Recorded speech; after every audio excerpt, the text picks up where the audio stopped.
All right, welcome. Good morning. My name is Reverend Clyde Dorns. I want to welcome you to the West Valley Center for Spiritual Living. And so we are glad to see everybody here. We have a wonderful guest musician that hasn't been here in a while, Jennifer Sheets. So we are glad that she's here with us this morning. I wanted to share a little bit of information with you guys. Hugh Rice, Reverend Karen's husband, is not doing very well right now, and so she has decided that she needs to stay home with him and take care of him. So she's probably going to be staying home with him and taking care of him for the rest of the year. So throughout the rest of the year. So Sue and I are going to be working on figuring out the rest of the Sundays. She stepped in and she's going to be speaking this morning, which will be wonderful. So just know that Reverend Karen and Hugh are going through what they need to go through together, and that we are lovingly supporting them, and we'll provide information as it comes along. But right now, Reverend Karen just asked for us to keep coming to church and stay strong here at the center, and that's how we can support her, and we will share information to you as it comes along. So please keep her and her family in your prayers. All right, so I do want to give you guys a few other announcements. We have a lot of things happening over the next couple of weeks, so it's going to be very exciting. First, we have the candlelight service that we're going to have on December the 22nd, and that's going to be at 6:30. On New Year's Eve is going to be another busy day. So we have World Peace Day at 5 a.m. in the morning. So if anybody wants to join us for World Peace Day, we'll be doing that at 5 a.m. And then you can go home and take a nap, and then you can come back here at 6 p.m. And Sue is going to be doing her yearly burning bowl ceremony at 6 p.m. to wind up the year and get ready for the new year. And then on January the 2nd, Sue will be speaking on the 2nd, and it'll be her New Year's ritual that she does every year, so on January 2nd. And then the last thing I wanted to let everybody know is on January 6th, I'll be actually starting to teach a class. So I'm going to be teaching a class on spiritual principles and practices. Yay! Yes? Do you have an announcement? Women's group. Oh, okay. Well, I have a men's group announcement too. But anyway, so I'm going to be teaching a class on January 6th, which is a Thursday. It's a 5-week class on spiritual principles and practices. It is going to be a fantastic class. I'm going to be doing a day class and an evening class. There's information on the PowerPoint, and we'll have information in the news bulletin as well. But it's going to help us get grounded and as we move into the new year. So for the men's group met yesterday, which I'm very excited, and we have some new members in the group that's adding some energy, and so we have a men's outing coming up, and I'm going to just let you know, if you're a man out there in the congregation, we're going to be doing it in February. And the men back in the back are coming to supervise and make sure I'm saying the right thing. But I just want to let you know that we are doing a men's activity in February, and we'll be posting information coming up in the next couple of weeks. And for the women's group, next Saturday, 1 o'clock, tea and tarot readings here. Next Saturday, 1 o'clock, tea and tarot reading here. If you want to participate in a men's group or a women's group, it's all going on right here. So, welcome. So you have a retreat coming up in January too, the women do. Yep. Okay, the men is doing a retreat in the spring. Just so you know. All right, so we've got things going on, but you can see that we are in full swing here at the service, and which is really, really wonderful that we are getting back in the flow of all kinds of events. And remember, starting in January, we're also going to be opening up Happy Hall again for fellowship, so please plan on joining us for that. So let's just settle into now the Sunday service as we come together every Sunday to remember our truth, that we're whole, perfect, and complete just the way that we are. So we move through this day like every day, knowing that it's already unfolding in divine right order, and that we're guided by that divine spirit always. So we're going to invite Jennifer up. Before we move into our centering song, I'd like for us to read our vision statement together. We are a loving, joy-filled community, honoring the many paths to God as we learn and live the science of mind principles, and so it is.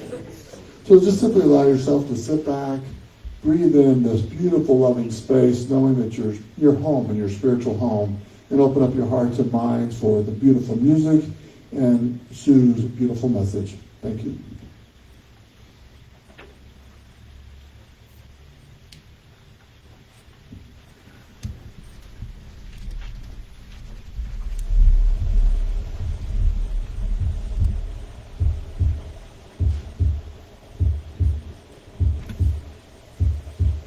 Let go of the shore, let the water carry you. Let go of the shore, float into mystery. Let go of the shore, let the water carry you. Let go of the shore, flow into the mystery. You have all you need, it's all inside of you. Just close your eyes and breathe, and know that you are safe. Let go of the shore, let the water carry you. Let go of the shore, float into mystery. No need to make a plan, your heart will be your compass. Lift your sails in faith and trust that you will arrive. Let go of the shore, let the water carry you. Let go of the shore, float into mystery. Let go of the shore, float into mystery. Float into mystery.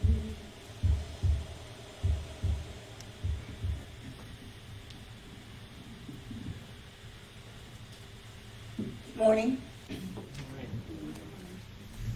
Right here, right now in this space, there's only one mind, one love, one peace, one serenity. And I choose to call this essence God. God is all there is. And each of us are an individualization of this God. Each of us are love, joy, beauty, peace, serenity, infinite intelligence, wisdom. And God moves through us as us. And this is where we have our being. And I say a word of blessing for Sue and her beautiful message that I know will teach us something that we can take with us, that we can share with others, raise consciousness, raise love. And I say a word of blessing for Jennifer, our musician, and the beautiful way that she connects with us in our souls. And I say a word of blessing for Reverend Karen and her family for peace and serenity. And I just know this service is absolutely perfect, whole and complete, just the way it is. And I know that we are all filled with love and joy that we take with us. And so I just release this into the law, knowing it's already done. And together we say, and so it is.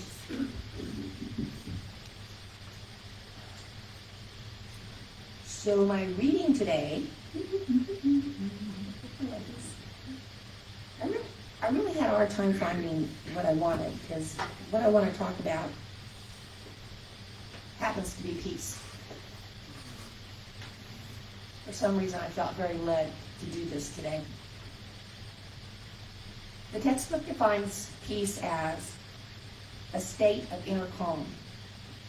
An inner calm so complete that nothing can disturb it. The peace which comes only from knowledge that it is all.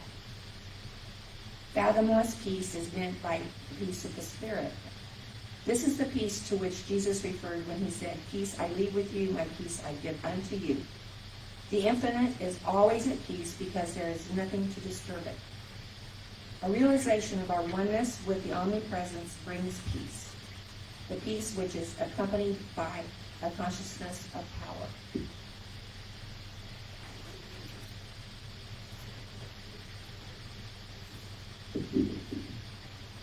We cannot be in peace until we know that the Spirit is the only cause, medium, and effect in our lives.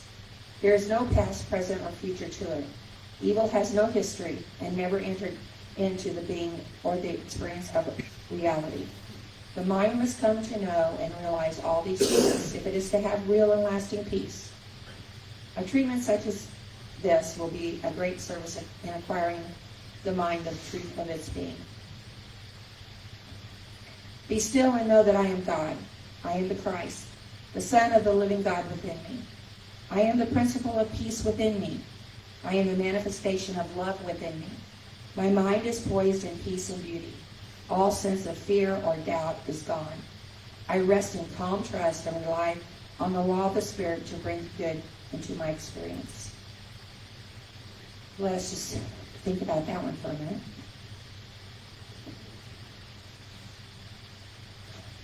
And so it is.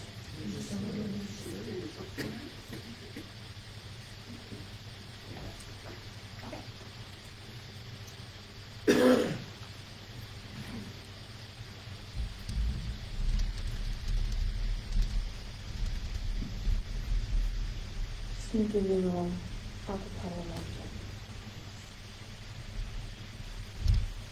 in this moment, in this place, I remember who I am, letting fear and worry fall away from me.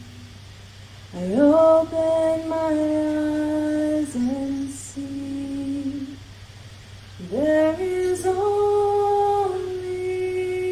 love. There is only love. Love that heals, love that sets us free. There is only love. When I lose myself and it seems I've lost my way, when I go inside, quiet my mind, I can hear Spirit gently say, there is only love. There is only love. Love that heals, love that sets us free. There is only love. Go ahead and sing along one more time. There is only love. There is only love. It's love that heals, love that sets us free. There is only love.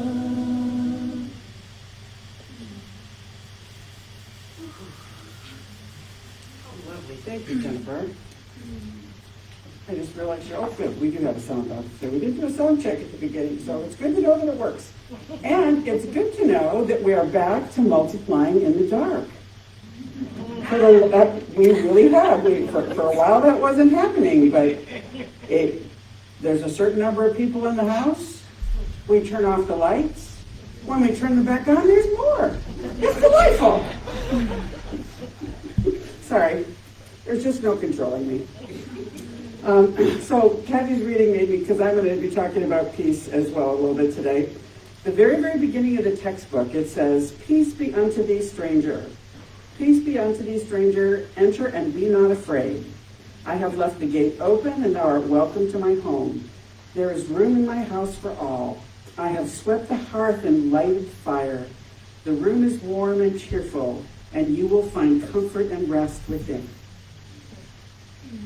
And to me, that's what, there's more to it, if you want. It's a beautiful, beautiful little reading. But that's what community is about for me. It's that warm place where we can come home and connect with one another, and to really know that we are not alone, that there is one mind and one heart and one soul and one activity of spirit that lives and moves and has its being in all of us, and that there is virtually nothing that can interrupt that. And equally, there is nothing that can interrupt our connection, our oneness with each other. I've said before, we may be doing this, so we don't see it, but it's still there. It's always there. So, my talk for easy for me to say that they were in trouble. The title of my talk is, "It's Time to Prepare." So we're running up to in the start of the Christmas season now, and there are a lot of things about it that are really about preparation. And CSL has had a theme for the year, Timeless Wisdom and Evolutionary Vision. And the holidays will give us many, many opportunities to open our hearts and minds to both. And I always use whatever's going on in the culture around us, as a part of my spiritual practice. So I'm going to give you the Reader's Digest version, for those of us who are old enough to remember what Reader's Digest was. It would take a book and condense it down to a few pages as opposed to a whole book. Very bold, I've always thought, but anyway. So in the holidays are, they're everywhere in the world. If you come on the 22nd, we do traditionally an honoring of all faiths, because all faiths have something at this time of year that is celebrated, and it is almost always tied to the concept of light. So Hanukkah is, we're going to do Holidays 101 really fast. Hanukkah is an 8-day Jewish festival that was about the rededication of the Holy Temple. It had been desecrated, and they were bringing it back. They had their war and taken the temple back, and they had 1 day's worth of oil, and they needed more, a purified oil, and it burned for 8 days. And so for me, when I think of Hanukkah, I say, what am I willing to take back that I've let go of, what aspect of me that I've forgotten, that I have said, I don't know how to get it. This is the time that we rededicate ourselves to say, I am indeed a part of that holy oneness. Advent, which is what I'm going to talk a little bit about today, is the 4 weeks before Christmas. And when I come from a Lutheran background, I went to a Lutheran school for 6 years, and my mother was choir director, and we were just involved up to our eyeballs my whole life. And Advent was a big, big time of year in the Lutheran Church. Not only the Lutherans, Catholics love it, a lot of faiths do. But the 4 weeks before Christmas is to focus on the preparation for the coming of the Christ. And they focus on with 4 weekly things. Hope and faith the first week, peace the second, and then depending on which faith, these last two flip. Joy and love. And so as a Lutheran, it was joy and love last. In other places, it's love and joy. Either way. So I'm going to talk a lot about that process of preparing today. And Christmas is the rebirth of the Christ within. It is giving birth to greater possibilities in the world. It's giving birth to greater possibilities of who we choose to be, and giving us an opportunity to step into the next great expression of who we are. Now, Kwanzaa is the most recent of the holidays, and I actually find it to be one of the most fascinating. Because it is recent, it addresses many things that are really urgently in need of being addressed, especially now. It was created by a professor at, I believe, Cal State Long Beach in 1966. And it was designed to create an opportunity for the Black community to really honor their heritage and to look at who they are and what they want to be and what they want to become. And the focus there is unity. It's December 26th through January 1st. And it too has a series of lights that get lit each time. And the focus is unity, self-determination, collective work and responsibility, cooperative economics, purpose, creativity, and faith. And metaphysically, we can use that time between Christmas and New Year's to really ask ourselves questions like, where do we hold back peaceful inclusion in our lives? With ourselves, with the world around us? How do we see oneness? How can we expand our concept of oneness? Where do we still see difference and separation? Because there really is, we are one. And so it's to honor that we still see oppression and separation in our lives and in the world around us, and it's to take a stand for unity and oneness. And then how can we replace judgment with true knowing that we are indeed all one? And to me, that's a beautiful thing to begin to contemplate every day, but especially during this time. And then, interestingly enough, after that comes Epiphany. And so Epiphany is the appearance of the wise men, the Magi. And that is actually after Christmas. And it's the 12 days of Christmas come from Epiphany. And it's usually symbols are the wise men crown and the star in the east. And it's being led to that new expression that came to the world. And so for me, that then the question brings, what am I willing? How am I willing to allow myself to be led by the divine to my next great thing? And during that time, unity looks at the 12 powers, is what they refer to them. Faith, strength, wisdom, love, power, imagination, understanding, will, order, zeal. I love that one. Zeal. It's such a good word. Zeal. Sorry. Release and life. So all of these things represent a journey. And when I think about journeys, sometimes journeys are fun, sometimes they're challenging, sometimes they're both. Now I think of, when I think about Christmas itself, I think of being 8.5 months pregnant, riding a donkey for many days to find their way to Bethlehem to be taxed, which is back then was the census.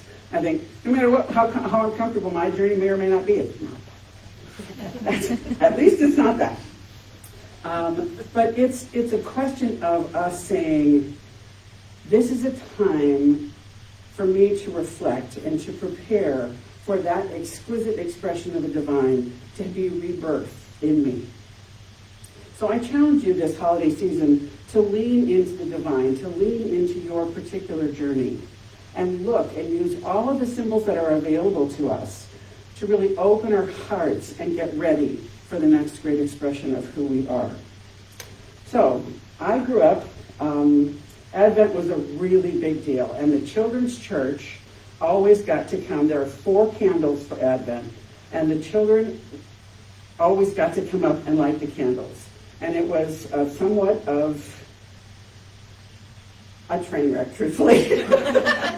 You try to herd kids and then get them to decide that you have to decide who's going to light the candle and hope they don't burn the church down and all those sorts of things. But it's a very fond memory for me. So Advent, I found this delightful little reading by the School Sisters of Notre Dame. And the question that Sister Arlene Flaherty, the director of the Office of Justice, Peace, and Integrity of Creation. How's that for a mouthful? Justice, Peace, and Integrity of Creation. She says, the liturgical season we call Advent has a way, if we allow it, of drawing us into a special dimension of time where despite the noise around us, our spirits and hearts are drawn inward. In this space, we are attuned to a deeper listening and a more vigilant contemplative seeing. And it's just a glorious way of looking at things for me, to take this period of darkness, because we are in the northern hemisphere in that season of darkness, and use it effectively. I have my house right now looks a little like Clark Griswold, because I am not fond of the darkness, and so I always like to see lights everywhere, and I'm always a little sad when they come down. And this year, every night I've gone out and gone, a little more. I could add some here. As recently as yesterday afternoon. And I'm out of lights now, so then you can hardly find any in the store, so it is what it is. But in this time that's fallow, in this time that is dormant, where many animals hibernate, it is a time for us to be able to do the same with that symbol of darkness and allow ourselves to do that contemplation. And she says, perhaps we experience what we call Advent. Perhaps this experience that we call Advent is the closest we come to that which Celtic peoples call the thin place, where we are somehow graced with the encounter the divine in ways that are illuminative, spacious, mystical, and new. I want to go hang out at this moment, really. The whole thing is very, very good. But she talks about we experience a deeper longing emerging within us that we sense and somehow connect with our desire for a deeper and stronger relationship with the divine. And she says it kindles our consciousness deeply embedded in our conscious, the deeply embedded embers of memory and longing. We find ourselves asking questions such as, where have we come from? Who are we now? Who are we called to become? And to me, that's what this whole season is about, because it is the Christ consciousness within us that's really being awakened at a new level. I just lost his first name, Charles Fillmore. Charles Fillmore, on one of his radio shows back in the 30s, talked about Advent from the perspective of the fact that basically what he was saying is that if people are looking for the coming back of the body of Jesus, that they're going to be sorely disappointed, because the message really is the reawakening of the Christ consciousness within us. And so when he looked at Advent, he looked at a lot of symbols around it. And I will give you one last quote from Sister Flaherty. She says, the Advent season always beckons us, whether we're ready or not, to let go of what has gone before. Advent invites us to let go of what is happening now. Advent asks us to give our full contemplative consideration to the question, to what, to whom, to where is this Advent journey leading me? The Advent season is situated in the northern hemisphere between the fall and winter solstice, and it draws us into a time life sequence where twilight and darkness dominate our days. Shadows lengthen around us, and we are held in this frame by the sentinels of this season. We too must be willing to bend and shift in order to enter the shadows of that this season casts in our lives, in order to locate and abide in the thin yet prodigiously pregnant places where grace and God await us. So Advent is, it has 4 weeks. It's celebrated over 4 weeks. It starts usually the last Sunday in November. And it, like I said, it focuses on hope and faith the first week, peace, joy, love.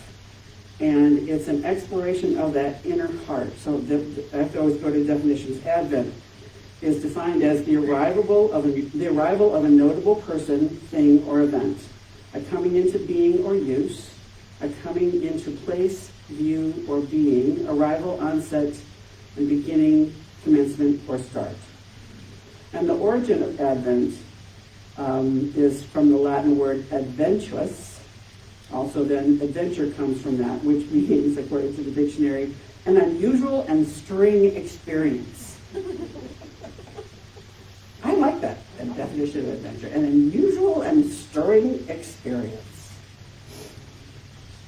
So we're in this place now, in this time of year, where we have the opportunity to stop and to look and to say, what do I want? All of those questions that I talked about. This is the time for us to really dig deep and to go within and awaken that Christ consciousness at a new level. And it is always present, but we can fan the flame. We can shine the light and allow it to grow and expand. So with week 1 of the Advent season, so there are 4 purple candles and 1 pink one. And the pink one is about love. And the white God candle in the center, which they usually don't light until Christmas. But hope and faith is sometimes people think of them as almost inseparable because it's a continuum. Hope arises when there's a glimpse of a new possibility, and then that can inspire us to positive changes, can motivate us to adopt a new way of thinking and being, and it's the continuum then of faith that allows us to move forward. Because faith is the assurance of things hoped for and the conviction of things unseen. So for me, faith is a really interesting concept. People will often say, you just need to get more faith. I will argue that there is nothing more untrue than that statement. Amen. Nothing. We all have all the faith we need. The question is, where do you put your faith? Do you put your faith in the fact that the stuff's going to hit the fan? Do you put your faith in the fact that this or that won't work out, that this or that is a strife? Or do you put your faith in the notion that there is this Christ consciousness within me, that there is the spirit of the divine within me that is unstoppable, and I make an impact on my life and what happens? We have faith. In a time of crisis, we simply have to ask ourselves, where do we put it? And for me, that's a really important distinction. And hope is one of those things that is a paradox. Sometimes you will hear people say, hope is really almost deadly at times. It is if we tie it to expectations. And expectations outside of us usually. Sorry honey, I know you're listening online. I hope my husband will do this or that. Right? I hope that this will happen or that won't happen. That's not the kind of hope that is referred to with the hope of the conviction of things unseen. The other side of the spiritual paradox, hope is a belief that I impact my world, that what I think and what I do and how I act and what I say can make a difference. And so that's one of those where I have to look carefully when I talk about having hope to make sure that it's not I hope the world gets its act together and will comply with me. That's for me, that's what it is, regardless of who it's about. I hope that things will get better according to my definition of said better. So that process, this first week is faith for me more than anything, and that is to really remember, where do I put it? And one of the affirmations that I read when I was looking at different things about Advent, I look for the many ways the good I seek is already mine.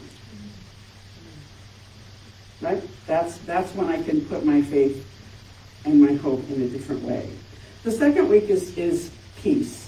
And the affirmation that I found that I like is, I affirm the peace of God as my welcomed companion. My welcomed companion. And again, Fillmore talks about the fact that all of life is originated in the silence, in the stillness, in the darkness. If you think about it, birth in the womb is dark and warm and comfortable, and a seed goes into the ground where it's dark. that it's this time of year in the darkness where we have the opportunity to let that unfold. And this muting is a perpetual cycle that brings us a greater peace, to be willing to be in the silence and allow the peace of God as my welcome companion. With quiet minds and open hearts, we find rest in the peace that passes all understanding. But I know about, for me anyway, I don't know about you, but for me, when my mind is roaring, is busy, it's usually you people when it gets like that. What's wrong with you people? Why won't you behave the way I want you? That when I go within and get quiet and still, that's when the peace begins to resurface.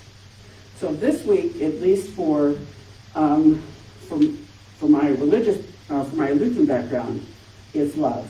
This is the week where love is the focus. And the pink candle then would be lit, because that is the representative of love. And the affirmation that I like is, I love graciously and reflect it to the whole world. I love graciously. I don't know why I like that, but I really did. I went, ooh, nice. And Jesus taught that we should love everyone. You know, Jesus went to the margins with the people that no one wanted, the blind, the poor, the beggars, the prostitutes. He was the original teacher of inclusion, in my opinion, where love was given to all without exception. And that is an exquisite lesson, to know that regardless of what you are, what your external manifestation is, race, creed, color, sexual orientation, religious beliefs, it doesn't matter, that at our core, we are all the same. Maya Angelou says we are far more alike than we are different. And when I can come to that understanding of common humanity, when I really, really get that even people who say things that make me cringe, or say things that make me incensed, that underneath that, we are the same. Father Greg Boyle, who's one of my favorite people on the planet, he is the founder of Homeboy Industries in Los Angeles, the world's largest gang intervention program and re-entry for gang members in prison, people coming from prison. And he talks a lot about the mystical, therapeutic response of oneness and love and kinship and kindness. And that really the only thing God wants is for us is love. And he has this fabulous section in the book where he's talking about our belief in a God that's punishing and mean and nasty and vindictive and vengeful and very Old Testament with Exodus and frogs and pestilence and plagues and all of that. He's like, if you believe in a God that's vengeful, wrong God. If you believe a God that judges you and expects you to be a certain way to be able to get the grace of God, wrong God. And he has a whole list of those.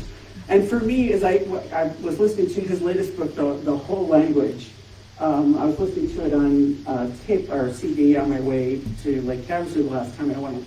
And I burst out laughing when he was like, wrong God, this wrong God, wrong God. And it really reminds me that love is really the message. Love and forgiveness are the message of Jesus. They really are. And so if I'm looking to incorporate the qualities of the divine, that's really an important one. There's an incredible sense of power in both giving and receiving love without condition or expectation. Lovely concept, very hard to do. Without expectation. Because expectation is hardwired into us. It really is. And the experience can be so profound when we do that, I know that most of us have experienced this, where there's almost this, you lose track of who's the giver and who's the receiver when you feel that deep love of common humanity and connection. those periods of time where you know, where you can see in the face of someone else that we are one, that we are indeed connected. And so I receive love graciously and reflect it to the whole world. Now I will tell you, for me, this is a time of great separation and consternation and difficulties. And so probably that concept more than any is the most vital and the most challenging. To be able to see in someone and to love someone into their wholeness. And if you read Greg Boyle's book, that's really what he talks about. Therapeutic mysticism is the core purpose of Homeboy Industries.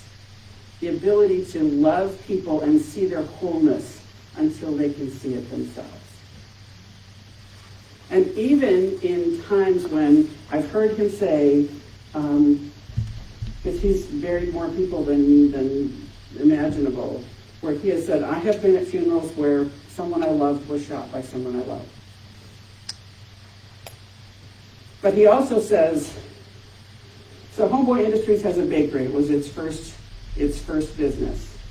And he said, there is nothing that is the great equalizer like a hairnet. Because rival gang members would be working next to each other in this bakery with a hairnet.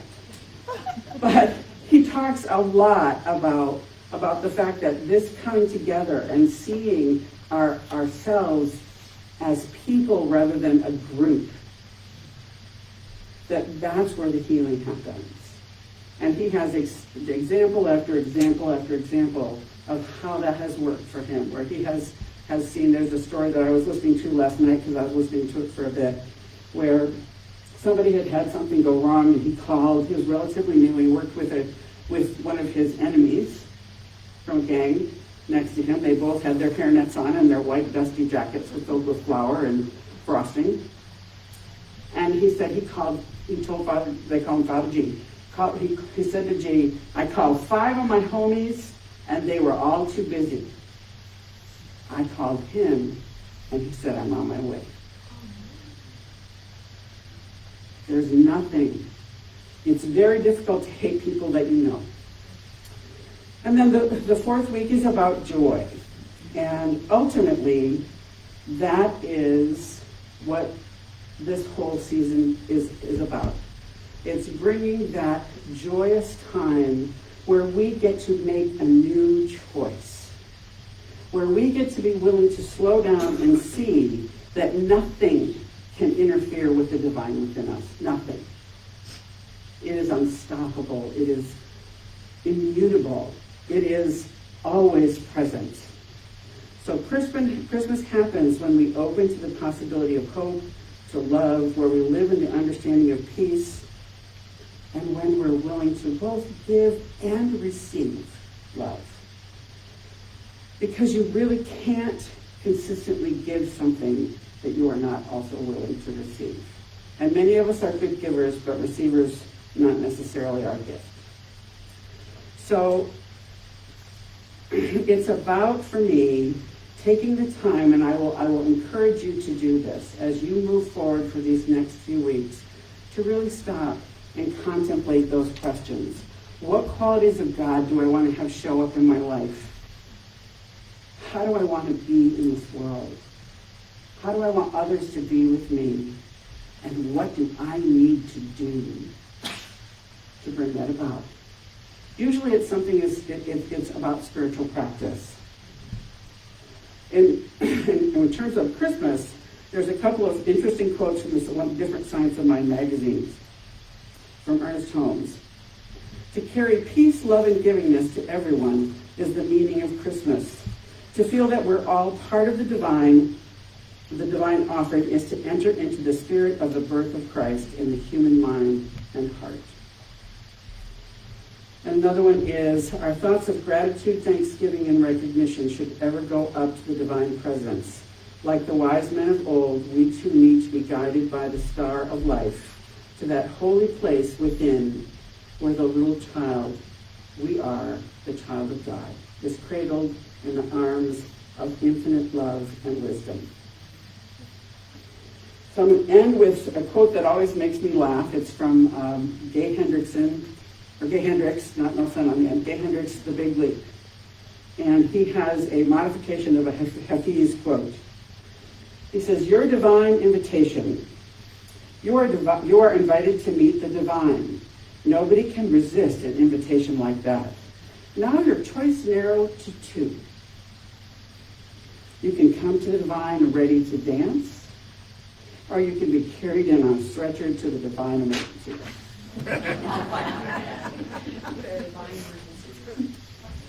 So I don't know about you, but I choose to take this time to say, let's come to the divine and dance. So thank you. And let's just take a moment and anchor this in prayer. So if you will, take a deep breath and allow the energy of the divine to be awakened within you. For it is there. It is always there.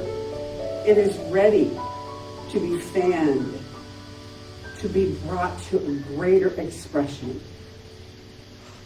Allow yourself to feel that connection,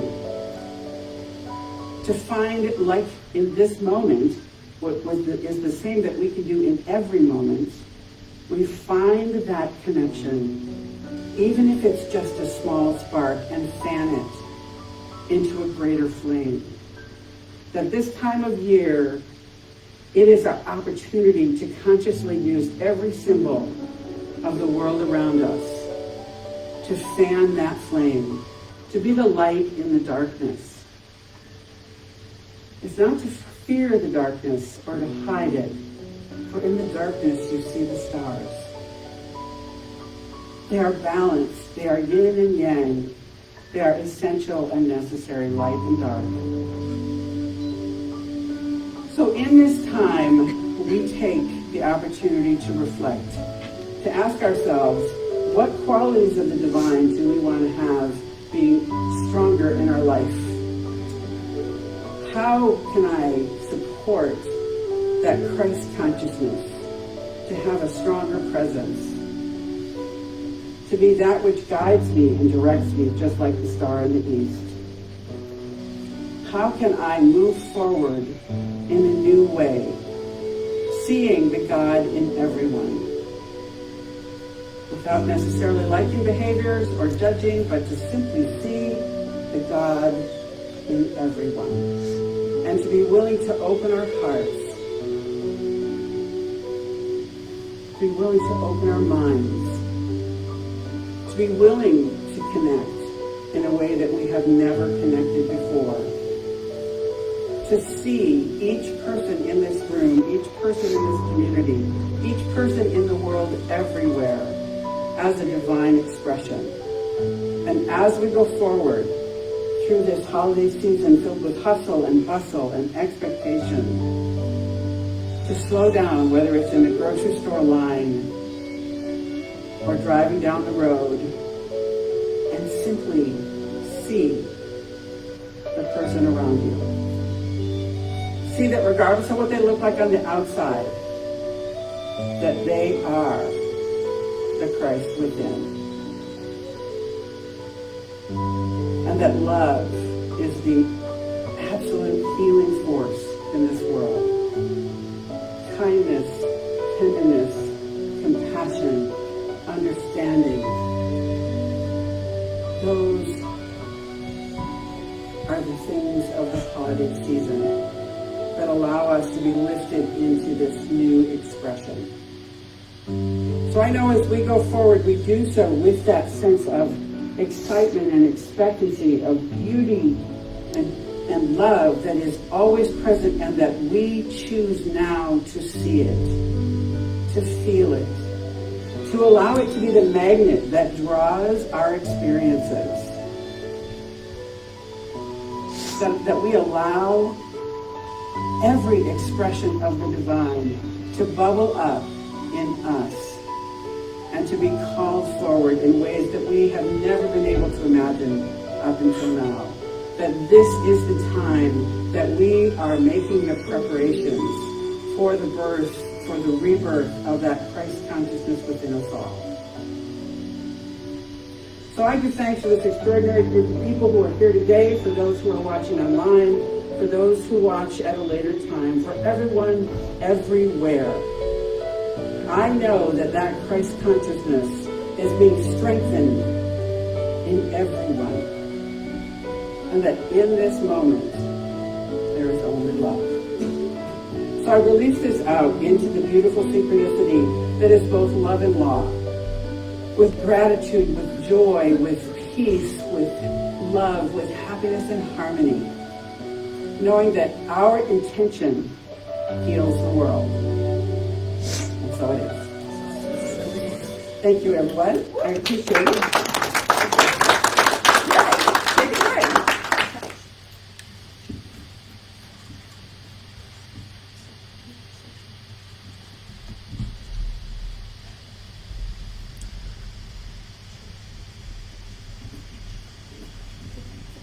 There is a candle in every soul, some brightly burning, some dark and cold. There is a spirit that brings a fire, ignites a candle, and makes its home. So carry your candle, run to the darkness, seek out the hopeless, confused and torn. Hold out your candle for all to see it. Take your candle and go light your world. Take your candle and go light your world.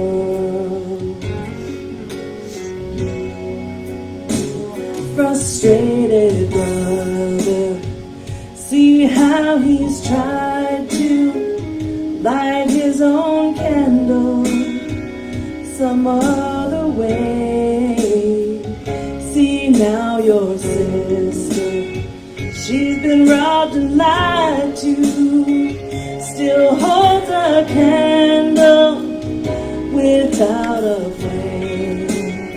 So carry your candle, run to the darkness, seek out the lonely, the tired and worn. Hold out your candle for all to see it. Take your candle, go light your world.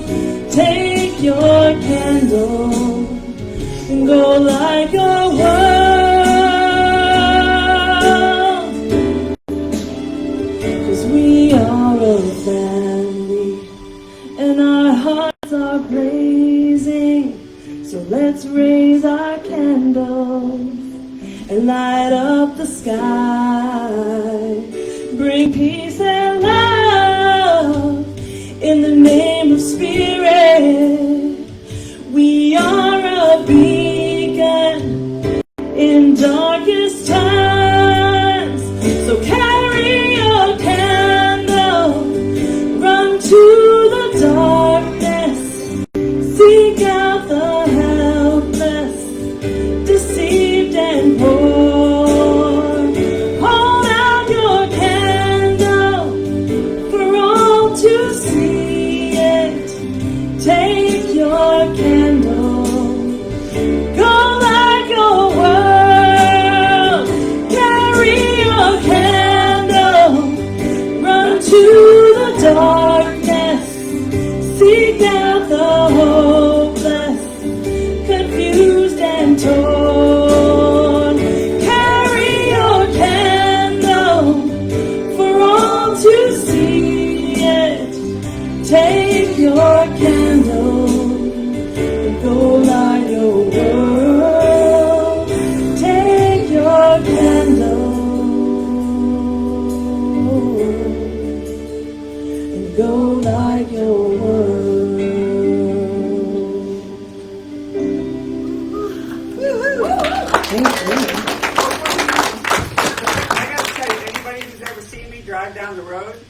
always music playing, and that song was actually on as I was driving in today. And it was like, singing as loud as I could. And fortunately, I did not sing that loud, because it was never quite as good. But thank you. Thank you for that. It's one of my absolute favorite songs. Thank you, Jennifer Sheets. That was beautiful. I was like, man, we didn't play that song for our candlelight service. So we'll see what happens there. So anyway, so thank you very much, Jennifer. All right, so now is the time to celebrate the abundance of our community as well as the abundance of each one of us. I just want to remind everybody that that we do not pass around the offering plate, that we have our tithing boxes in the back of the room and also one in the bookstore. So that's our choice that we have made as we move forward in this new way of expressing ourselves here in this community. I also want to remind everybody that if you would like prayer, we have practitioners available after service. Call the prayer right up here in the front. So if you'd like to come up for prayer, that would be great as well. And so now let's say our giving affirmation together. I live in a consciousness of good. Divine love blesses and multiplies all that I am, all that I have, all that I give, and all that I receive. Thank you, God, and so it is. Come up and sing our closing song. Y'all are going to know this one. So you're welcome to sing along. And if I can have a little more volume, that would be amazing.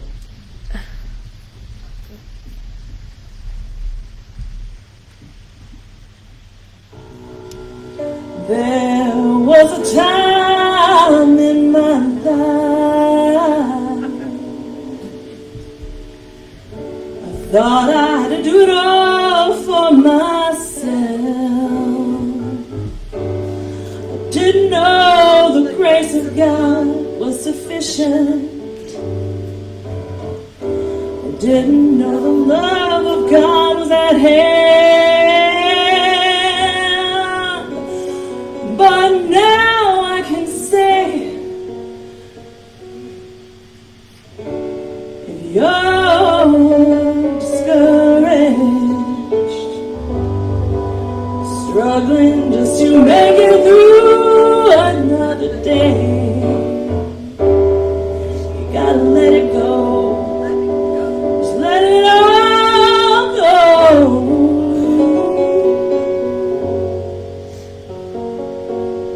This is what you've got to say. You ready?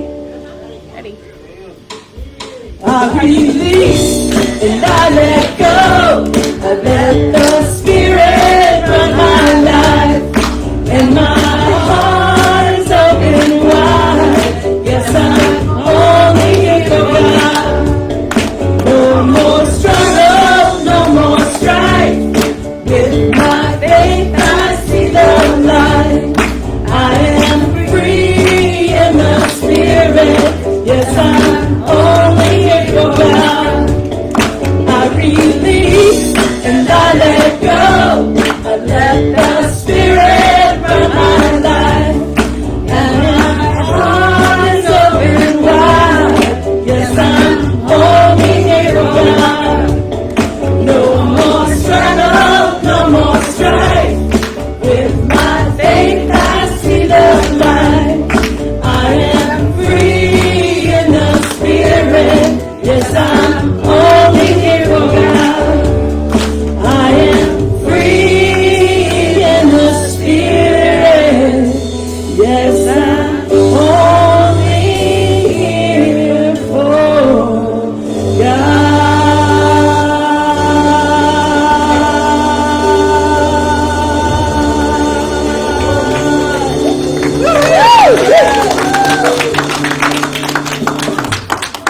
Two fabulous songs to wrap up today. How good is that? All right. So if you will say after me, I take this time to prepare I take this time to prepare for the next great expression of me. for the next great expression of me. I relax, release, and enjoy I relax, release, and enjoy the wonder of the present moment. the wonder of the present moment. Thank you, everyone. Have a great week. Those kids say love. Love often, pray Love, much. love much, pray often. Love often, pray much. All right, all those things. Do that.